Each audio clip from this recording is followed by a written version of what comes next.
La historia siempre concede una mayor importancia a los acontecimientos terminales, declaró desconsolado Albert Speer, a sus interrogadores estadounidenses recién acabada la guerra.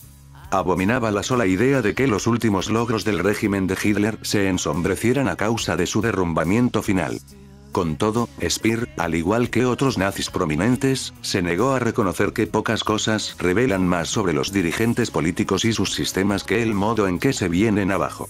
Y esta es precisamente la razón por la que la derrota final del nacionalsocialismo resulta tan fascinante, al tiempo que de tanta relevancia en un momento en que los adolescentes, sobre todo los alemanes, parecen estar encontrando tantas cosas que admirar en el Tercer Reich.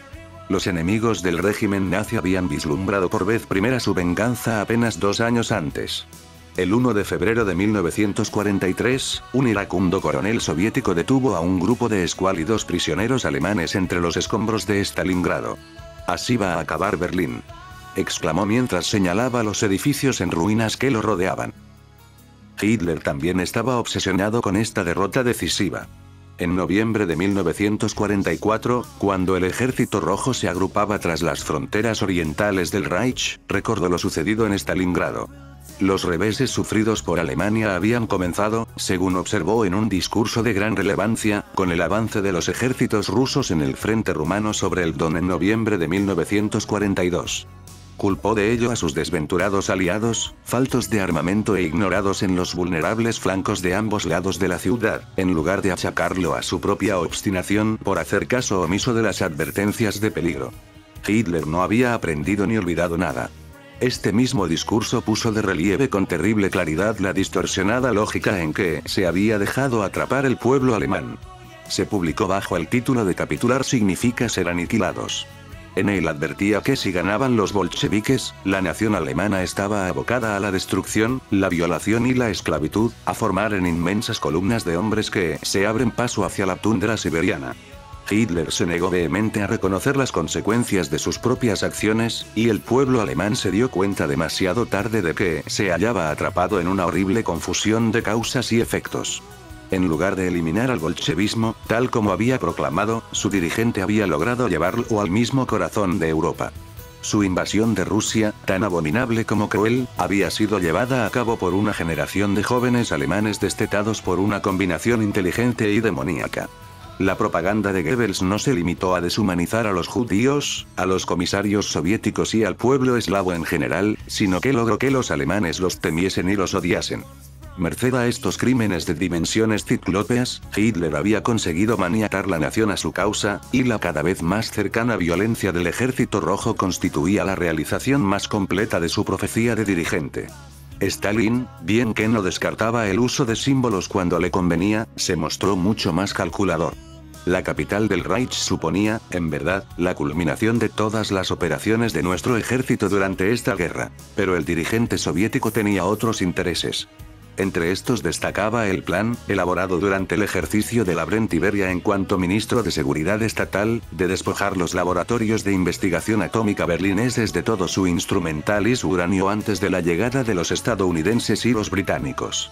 El Kremlin estaba bien informado de los avances del proyecto Manhattan, que se estaba desarrollando en Los Álamos, por mediación del Dr. Klaus Fuchs, espía allegado al régimen comunista.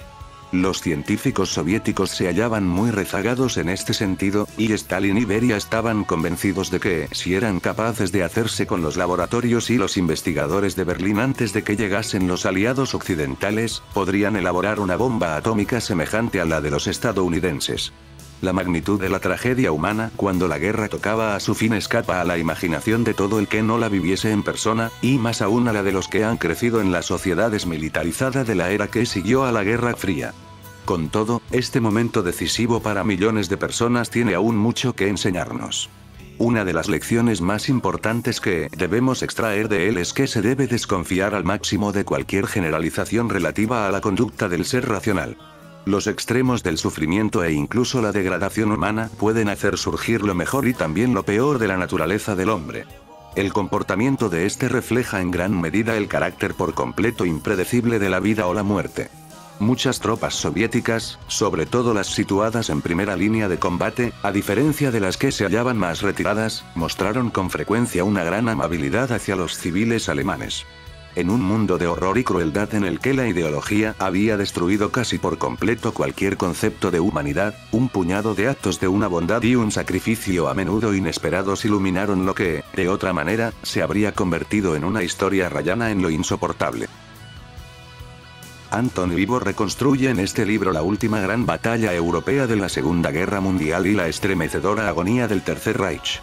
Con rigurosas técnicas documentales semejantes a las empleadas en Stalingrado, pero con mayor aliento épico y más densidad política, Vibor combina como nadie un extraordinario talento de militar e historiador con unas dotes narrativas fuera de lo común para describir tanto la complejidad de las grandes operaciones militares y la lógica de las decisiones de sus mandos como los sentimientos de la gente común atrapada en un torbellino de fuego y metralla.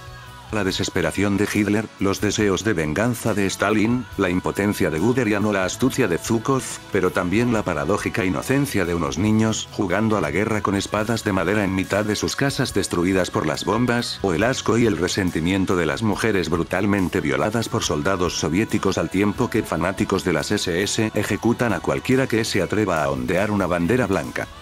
Berlín se parece, ha escrito Michael Burleigh, al gran poema épico de Alexander Solzhenitsyn Noches prusianas, solo que apoyado en impresionantes fuentes documentales.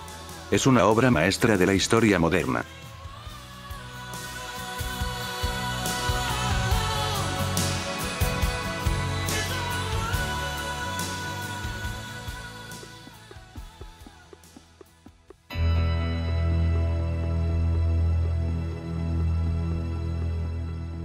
Quality eBook es un programa que permite generar de forma rápida y sencilla un libro electrónico en formato EPUB, MOBI, FB2, LRF o AZW.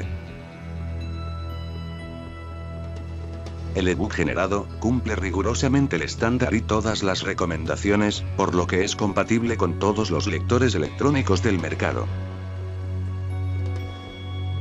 Quality eBook está pensado para autores que desean publicar sus libros en formato electrónico.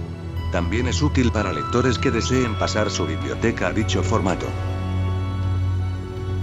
Los estudiantes y profesionales que deseen pasar sus notas al mismo, también encontrarán en Quality eBook un inestimable aliado.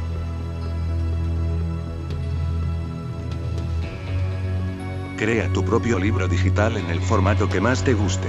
EPUB, LRF, MOBI, AZW, FB2. Con Quality eBook disfrutarás del placer de la lectura.